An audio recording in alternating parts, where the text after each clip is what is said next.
환영하고 축복합니다. 우리 앞뒤 좌우 옆에 있는 성도님들과 인사합니다. 사랑합니다. 감사합니다. 축복합니다. 예수님께서 가르쳐 주신 기도로 우리는 지금 기도 이렇게 합시다라는 제목으로 함께 말씀을 나누고 있습니다. 지난 시간에는 하늘에 계신 우리 아버지여, 이 본문으로 기도는 부름에서부터 시작입니다 라고 하는 제목으로 함께 말씀을 나누었습니다.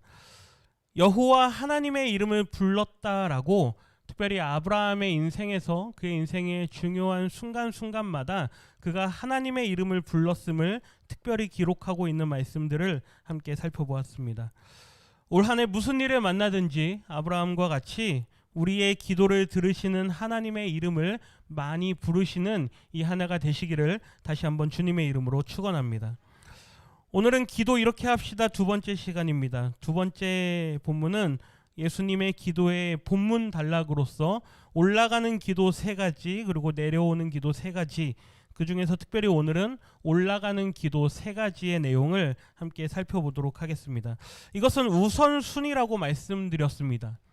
기도는 나로 시작해서 나로 끝나는 것이 아니라 기도는 하나님으로부터 시작해서 하나님으로 끝나는 것이다 라고 하는 것을 우리 성도님들이 반드시 기억하시기를 부탁드립니다. 첫 번째 9절 하반절 말씀인데요. 이름이 거룩히 여김을 받으시오며 라고 하는 하나님의 이름과 관련된 기도입니다.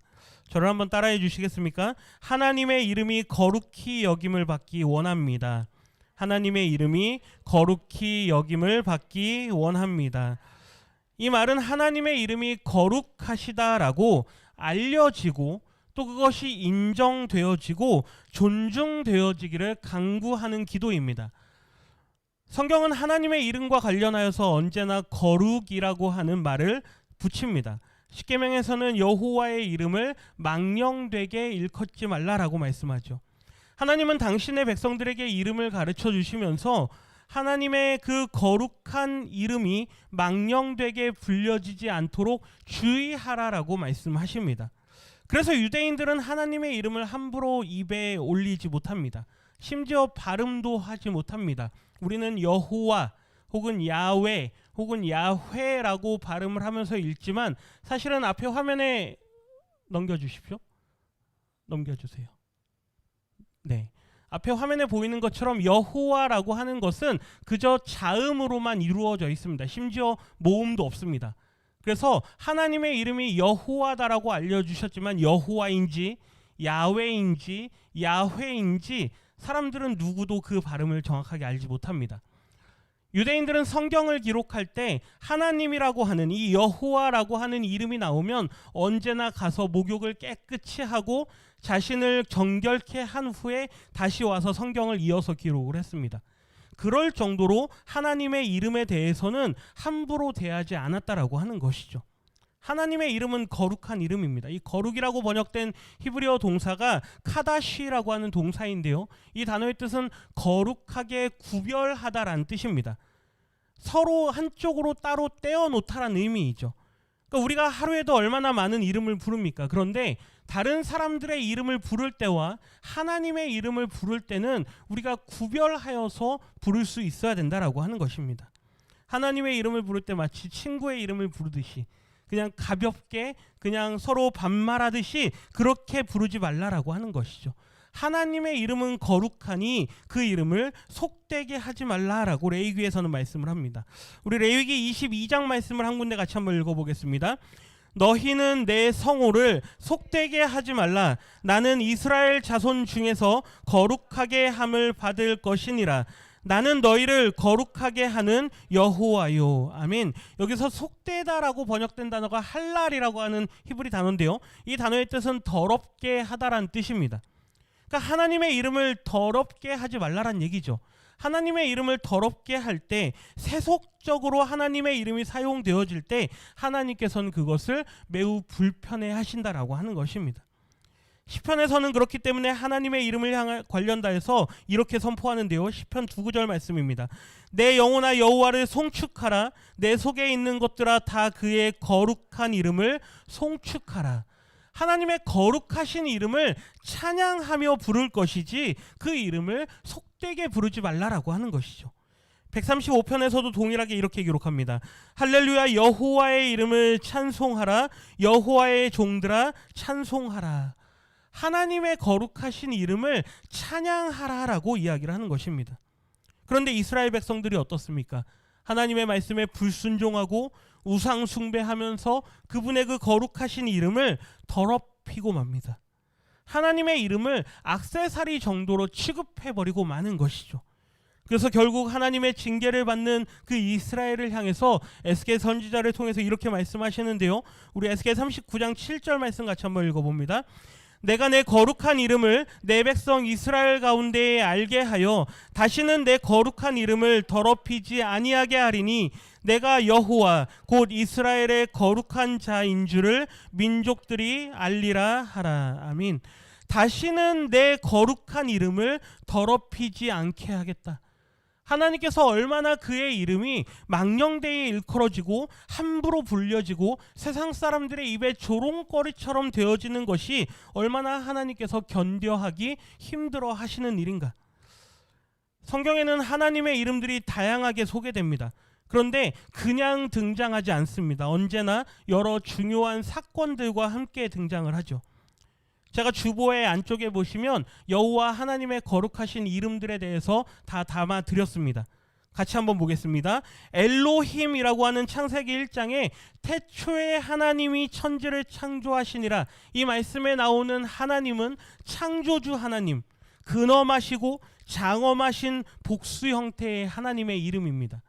그러니까 우리가 흔히 삼위일체 하나님을 이야기할 때 이 복수 형태의 하나님을 이야기를 하죠.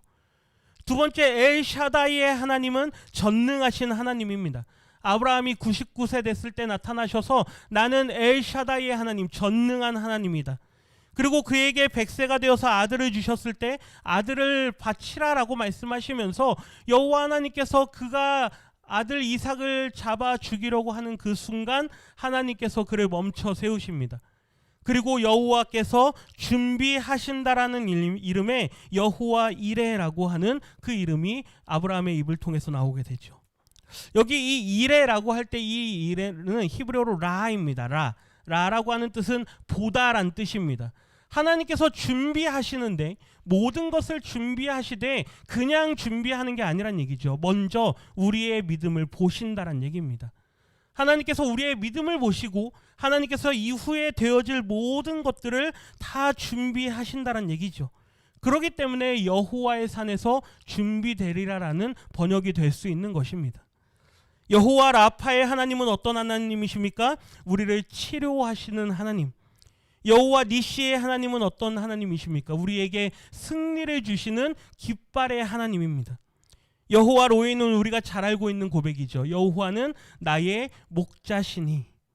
이 외에도 엘리온, 엘올람, 여호와 멜렉, 여호와 제바호트, 여호와 치드케누, 여호와 삼마, 하나님께서 거기 계신다라고 하는 이 여호와 하나님의 다양한 이름들이 있습니다.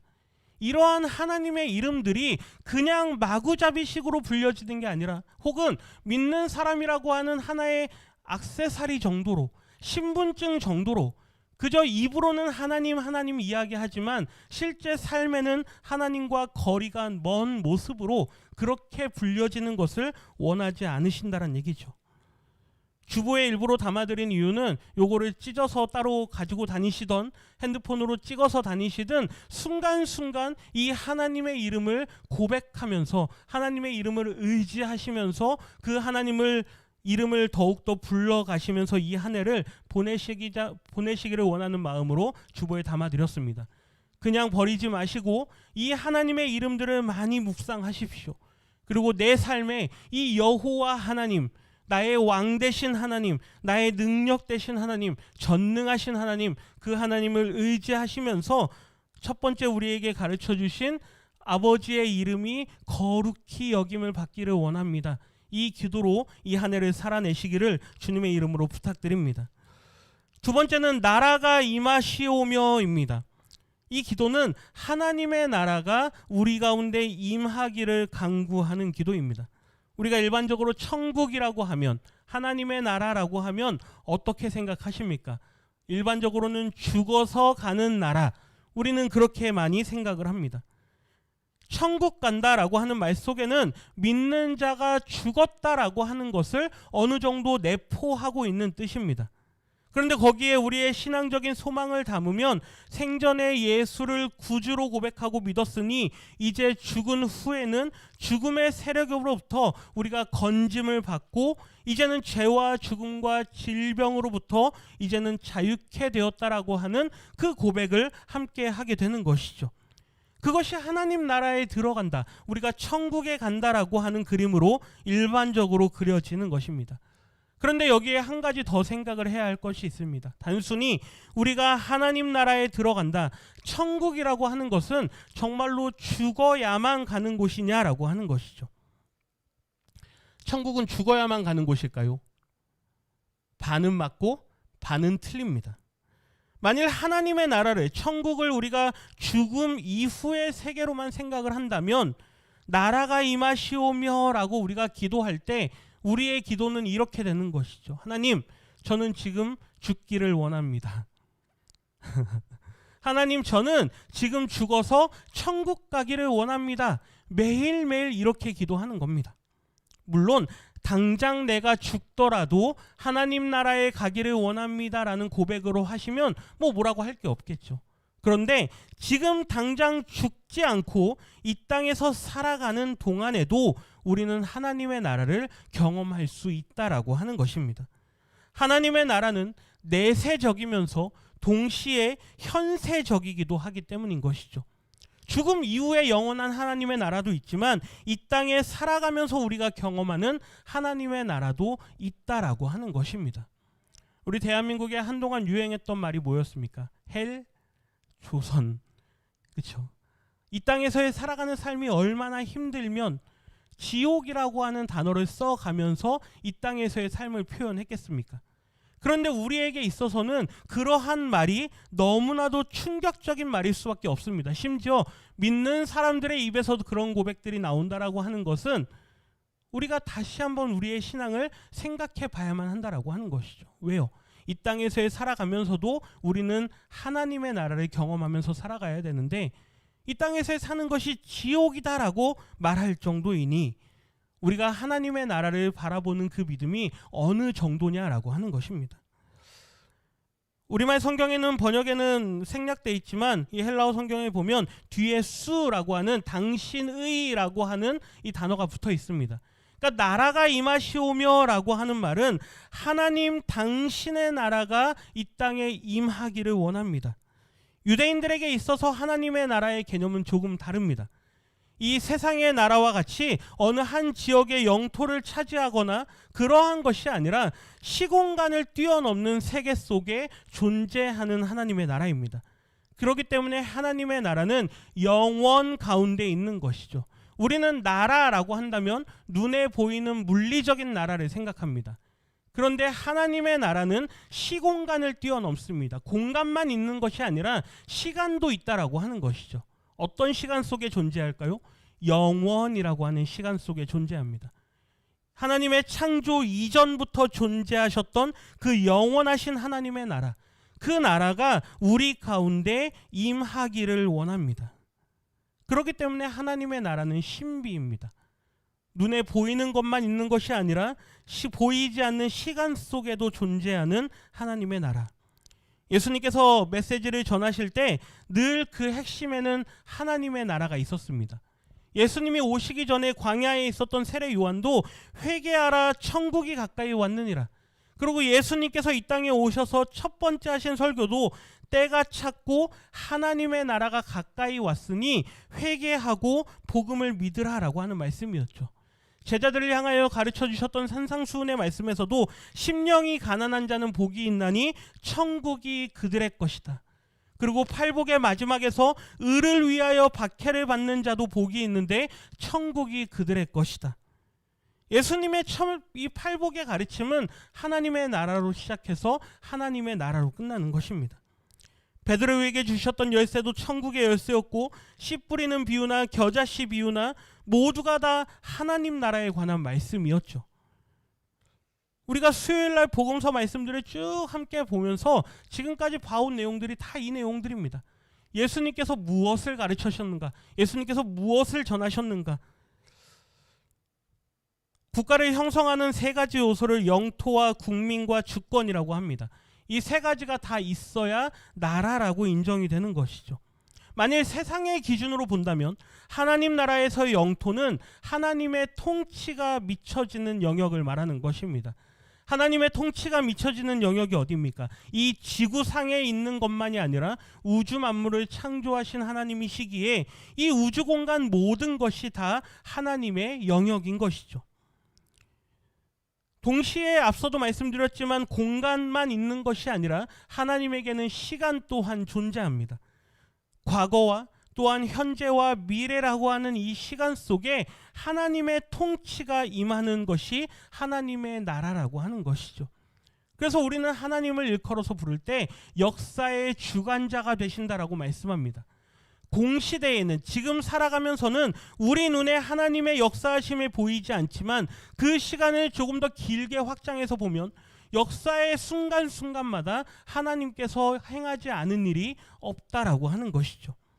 우리 개인의 역사뿐만 아니라 이 인류의 역사가 하나님의 일하심 속에 이루어져 왔다라고 하는 것입니다. 국민은 누구일까요? 하나님의 백성들입니다. 조금 더 정확하게 말하면 하나님의 통치와 주권을 인정하는 사람들이죠. 하나님의 나라에서 가장 중요한 요소는 주권입니다. 이 주권은 누구의 주권입니까? 하나님의 주권입니다. 하나님의 주권과 하나님의 통치가 이루어지는 나라, 그리고 그 하나님의 주권을 인정하고 그분의 통치를 받는 사람들이 있는 그곳이 바로 하나님의 나라다라고 말하는 것입니다. 그렇기 때문에 하나님의 나라가 우리 가운데 임하기를 원합니다라고 할 때는 언제나 우리의 마음 가운데 세 가지가 함께 있어야만 합니다. 하나님의 통치가 있고 하나님의 주권이 있고 나는 하나님의 백성으로서 그분의 모든 통치와 하나님의 주권을 인정합니다라는 고백이 우리 가운데 있어야만 한다라는 것이죠. 저는 하나님의 말씀과 무관합니다. 저는 하나님의 통치를 받지 않습니다. 저는 하나님의 주권이 아닌 나의 주권을 주장합니다라고 말하기 시작할 때는 이미 우리의 삶에 하나님의 나라의 그 삶이 멀어져 있다라고 하는 것을 의미하는 것이죠. 여기 이 나라가 임하다라고 하는 이 단어가 엘테토라고 하는 헬라어 단어인데요. 이 단어 영어 성경에서는 come으로 번역을 했습니다. 오십시오 이거죠. 한글에서 한자 성경에서는 이것을 임할 림자를 씁니다. 그러니까 하나님의 나라는 우리가 이 땅 가운데 마치 유토피아를 만드는 것처럼 만들어가는 것이 아니란 이야기입니다. 하나님의 나라는 그분의 통치가 우리 가운데 임하는 것이란 얘기죠. 우리가 한다고 해서 되는 것이 아닙니다. 아무리 믿는 사람들이 이 땅 가운데 많아지고 아무리 우리가 이 땅을 하나님의 나라처럼 아주 좋은 나라로 만들려고 한다 하더라도 그곳은 하나님의 나라가 될 수 없다라고 하는 것입니다. 왜 그럴까요? 하나님의 통치는 하나님의 주권으로 임하시는 것이기 때문입니다. 그렇기 때문에 매일의 삶에 기도하실 때 하나님의 나라가 나에게 임하기를 원합니다. 하나님, 내 삶을 다스려 주십시오. 저는 하나님의 백성입니다. 하나님의 통치를 받기를 원합니다. 하나님의 말씀에 순종하는 삶을 살아갈 때 하나님의 나라가 우리 가운데 임한다라는 그 사실을 우리 모든 성도님들이 기억하시기를 부탁드립니다. 아무리 삶에 어려운 일들이 있고 아무리 많은 일들이 우리 삶을 복잡하게 만들어 간다 하더라도 그 안에서 우선순위를 바로 세우고 내 삶의 중심은 하나님이다라는 그 고백으로 살아갈 때 아무리 그것이 나에게 짓누르는 무게가 무거울지라도 하나님은 우리의 왕 되십니다라는 이 고백 안에서 우리가 다시 살아갈 수 있는 그 힘과 용기를 얻을 수 있게 되는 줄 믿습니다. 하나님의 나라의 핵심은 하나님의 주권과 통치입니다. 바라기는 우리 모든 성도님들이 올 한 해 하나님의 주권을 인정하시고 하나님의 통치 가운데 거하시기를 다시 한번 주님의 이름으로 부탁드립니다. 우리 로마서 14장 17절 말씀 같이 한번 읽어보겠습니다. 하나님의 나라는 먹는 것과 마시는 것이 아니요 오직 성령 안에 있는 의와 평강과 희락이라. 아멘. 하나님의 나라는 먹는 것과 마시는 것과 관련되어 있지 않습니다. 아무리 나에게 좋은 것이 있고 아무리 내가 먹었을 때 마음이 좋고 아무리 내가 무언가를 마셨을 때 나를 흡족하게 한다 하더라도 그것에는 하나님의 나라가 임할 수 없다라는 것이죠. 잠깐 내 마음은 즐겁게 할 수 있고 잠깐 내 기분을 기쁘게 할 수는 있지만 하나님의 나라는 의와 평강과 희락이라고 하는 것. 이것은 이 땅에서 우리가 돈을 주고 구한다 해도 구할 수 없는 것이고 이것은 우리가 노력을 한다 해도 얻을 수 없는 것입니다. 이것은 전적으로 하나님께서 우리에게 베풀어 주셔야만 가능한 것이죠. 하나님의 나라는 우리 가운데 임한다라는 것입니다. 마지막 세 번째, 하나님의 뜻이 이루어지기를 원합니다라고 하는 기도이죠. 우리 10절 하반절 말씀 같이 읽어봅니다. 뜻이 하늘에서 이루어진 것 같이 땅에서도 이루어지이다. 아멘. 여기서 말하는 뜻은 하나님의 뜻입니다. 우리 모든 성도는 하나님의 뜻이 하늘에서 이루어진 것처럼 이 땅에서도 이루어지기를 원합니다라는 고백을 할 수 있어야 될 줄 믿습니다. 그런데 한번 생각해 보십시오. 우리가 기도를 한다라고 할 때는 대부분의 경우 나의 필요가 있기 때문입니다. 내가 작심하고 40일 기도를 하든 내가 100일 기도를 하든 아니면 내가 1000번째를 하든 뭔가 내가 기도하고 내가 뭔가 작정을 한다라고 할 때는 누구의 필요가 먼저 있을까요? 나에게 필요가 있기 때문입니다. 그런데 우리의 삶의 우선순위는 언제나 하나님의 뜻이 되는 줄 믿습니다. 하나님의 뜻이 하늘에서 이루어진 것처럼 이 땅 가운데에도 이루어지기를 원합니다. 마태복음 7장에 보면 나더러 주여 주여 하는 자마다 다 천국에 들어가는 것이 아니다라고 말씀하시죠. 그러면서 천국에 들어갈 수 있는 자는 누구냐? 하늘에 계신 내 아버지의 뜻대로 행하는 자다라고 말씀합니다. 아버지의 뜻대로 행하는 자가 하나님 나라에 들어갈 수 있고 하나님 나라의 삶을 살아갈 수 있다라고 하는 것이죠. 여기서 뜻이라고 하는 말은 이 텔레마라고 하는 단어인데요. 이 단어의 뜻은 의지입니다. 하나님의 의지, 하나님께서 작정하신 것. 우리가 오후 시간에 함께 하나님의 작정과 섭리에 대해서 몇 주 말씀을 나눴었는데요. 하나님께서 계획하시고 하나님께서 뜻을 가지고 의지를 가지고 이루기를 원하시는 것이 있다라고 하는 것입니다. 그것이 어디에서부터 시작되었느냐? 하나님의 나라에서부터 시작된 것이죠. 그 영원하신 하나님의 나라에서 시작된 그 계획이 이 땅 가운데에서도 이루어지기를 원합니다. 내 뜻과 내 계획이 앞서는 것이 아니라 언제나 하나님의 뜻이 이 땅 가운데에서도 이루어지기를 간구하셔야 됩니다. 내 뜻과 내 계획보다 더 먼저 세워진 계획은 하나님의 계획입니다. 내가 이 땅에 태어나기도 전부터 하나님께서는 우리에 대한 계획을 가지고 계셨습니다. 그렇기 때문에 내가 살면서 세우는 그 계획보다 하나님께서 먼저 우리에 대한 계획을 세우셨기에 그 계획이 더 완전하고 더 온전함을 믿으실 수 있어야 되는 것이죠. 하나님께서 우리에게 원하시는 하나님의 뜻이 무엇일까요? 먼저는 하나님 앞에 모든 백성들이 구원함을 얻는 것입니다. 마태복음 18장에 보면 양 100마리가 있는 사람이 있는데 한 마리를 잃어버립니다. 그래서 그 사람이 어떻게 합니까? 99마리는 다 제쳐두고 그 한 마리를 찾기 위해서 나섭니다. 그 한 마리를 찾은 다음에 매우 기뻐하죠. 그리고 마지막에는 이렇게 예수님께서 말씀하시는데요. 우리 마태복음 18장 14절을 읽어봅니다. 이 작은 자 중에 하나라도 잃는 것은 하늘에 계신 너희 아버지의 뜻이 아니니라. 아멘.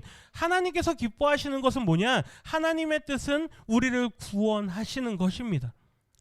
이 자리에 나와 계셨다가 어떠한 시험이 있고 어떠한 어려움이 있고 어떤 문제와 갈등이 있어서 이 자리를 떠나게 되고 믿음의 자리에서 떠나게 되고 결국 구원의 자리에서 떠나게 되는 것을 하나님께서는 원하지 않으신다는 얘기죠. 반대로 지난 수요일 말씀인데요. 우리의 잘못으로 인해서 우리의 교만함으로 인해서 우리가 다른 사람을 실족하게 하고 그 사람으로 인해서 교회를 떠나게 하는 일이 우리로부터 비롯된다. 그것 또한 하나님께서 원하지 않으신다라고 말씀하셨습니다. 이 두 가지를 반드시 기억하셔야만 합니다. 우리도 시험 받지 말아야 되지만 우리가 다른 사람을 시험에 들게 하지 말아야만 하는 것이죠. 이 모든 계획들은 하나님께서 천상에서 계획하셨습니다. 에베소서 1장에서는 사도 바울이 이렇게 기록을 하는데요. 우리 같이 한번 읽어봅니다. 모든 일을 그 마음의 원대로 역사하시는 자의 뜻을 따라 우리가 예정을 입어 그 안에서 기업이 되었으니. 아멘. 하나님께서 원하시는 그 뜻에 따라서 우리를 구원하시기로 하나님께서 작정하셨다라고 하는 것이죠. 그렇기 때문에 하나님은 그 작정하신 일을 반드시 행하고 마십니다. 그 일을 위해서 이 땅에 예수님을 보내주시죠. 예수님께서 이 땅에 오셔서 하시는 말씀을 한번 들어보십시오. 요한복음 6장 38절 같이 읽습니다. 내가 하늘로서 내려온 것은 내 뜻을 행하려 함이 아니요 나를 보내신 이의 뜻을 행하려 함이니라. 아멘. 예수님은 십자가를 지지 않으셔도 되고 예수님은 죽지 않으셔도 되지만 그 일을 행하시는 이유는 내 뜻대로가 아니라 누구의 뜻대로요? 하나님의 뜻대로, 나를 보내신 그분의 뜻대로 그 일을 하기 위해서 이 땅에 오셨다라고 하는 것이죠. 그 하나님의 뜻이 요한복음 3장에서는 이렇게 기록하죠. 우리가 너무나도 잘 아는 말씀입니다. 우리 같이 한번 읽어봅니다. 하나님이 그 아들을 세상에 보내신 것은 세상을 심판하려 하심이 아니요 그로 말미암아 세상이 구원을 받게 하려 하심이라. 하나님께서 아들을 이 땅에 보내셔서 결국 십자가에 달려 죽기까지 하신 그 뜻은 뭐냐? 구원을 받게 하기 위한 것이다. 하나님의 뜻은 구원하시는 것입니다. 두 번째 하나님의 뜻은 우리의 거룩함과 관련이 있습니다. 하나님께서는 그의 자녀된 모든 성도들이 죄의 영향력에서부터 점차 벗어나 거룩의 길로 걸어가기를 원하십니다. 우리가 오후 시간에 거룩이라고 하는 이 성화라고 하는 것에 대해서 함께 말씀을 나눴는데요. 데살로니가전서 4장에서 사도 바울이 이렇게 기록합니다. 하나님의 뜻은 이것이니 너희의 무엇이다? 거룩함이다. 하나님의 뜻이 무엇이냐? 우리가 구원받고 구원을 받았다라고 하는 것에 만족하면서 이제 우리는 마음대로 살아도 된다. 마치 어떤 이단에서 그렇게 가르치는 것과 같이 나는 이미 구원받았으니 몇 날 몇 시에 나는 구원을 받았으니 이제 나는 뭔 짓을 하면서 살아도 다 용서가 된다. 이게 아니란 얘기죠. 구원받았다라는 건 하나의 사인입니다. 내가 너를 구원해 주겠다라는 약속이죠. 그렇다면 이제 어떻게 살아야 되느냐? 거룩을 이루면서 살아가라라고 하는 것이죠. 그게 하나님의 뜻입니다. 내 마음대로 사는 것이 아니라 하나님은 거룩하신 분이기에 그분의 그 거룩하신 형상대로 지음받은 우리도 이 땅을 살아가면서 거룩을 이루면서 살아가는 것입니다. 레위기 11장 말씀입니다. 우리 같이 한번 읽어봅니다. 나는 너희의 하나님이 되려고 너희를 애굽 땅에서 인도하여 낸 여호와라. 내가 거룩하니 너희도 거룩할지어다. 아멘. 하나님께서 우리를 거룩하게 되기를 원하셔서 우리를 불러내셨다라고 말씀합니다. 우리가 세상에서 사단의 죄의 종로로 타고 있을 때, 사단의 자녀로 살아가고 있을 때 우리를 억지로 그곳에서부터 불러내신 이유가 뭐냐? 우리를 거룩하게 하시기 위한 것이죠.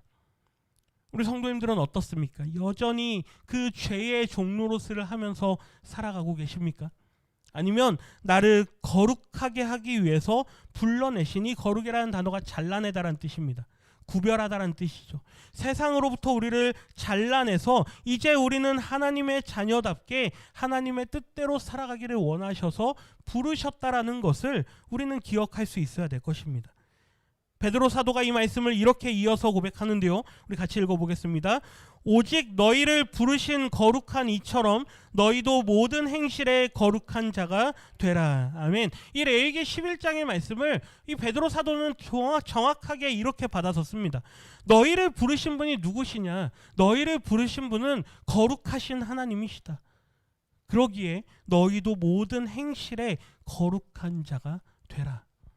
성경책을 끼고 다닌다고 거룩한 자라고 한다 하지 않았습니다. 그거는 그냥 교회에 다니는 거죠. 말과 행실과 우리의 생각과 하는 모든 것들이 하나님 보시기에 기뻐하시는 일인가? 이게 거룩한 자의 모습입니다. 거룩이라고 하는 것은 구별됨입니다. 과연 나는 하나님 보시기에 구별된 모습으로 살아가는가? 하나님께서 의도하셨던, 하나님께서 작정하셨던, 하나님께서 원하셨던 그 모습으로 살아가고 있는가? 하나님의 백성은 이 땅에서 비록 우리가 뒤엉켜 살아갔지만 그 가운데에서도 구별되어지는 줄 믿습니다. 하나님은 우리를 보실 때 세상 사람들의 뒤엉켜 있는 우리의 모습을 보십니다. 그러나 그 가운데에서도 우리를 구별해서 보신다라는 것을 반드시 기억하시기를 부탁드립니다. 세 번째, 하나님의 뜻은 우리가 이 땅에 살아가면서 풍성한 삶을 살아가기를 원하시는 것입니다. 특별히 이것은 구원과 관련되어 있는데요. 요한복음 10장 말씀 같이 한번 읽어보겠습니다. 도둑이 오는 것은 도둑질하고 죽이고 멸망시키려는 것뿐이요 내가 온 것은 양으로 생명을 얻게 하고 더 풍성히 얻게 하려는 것이라. 아멘.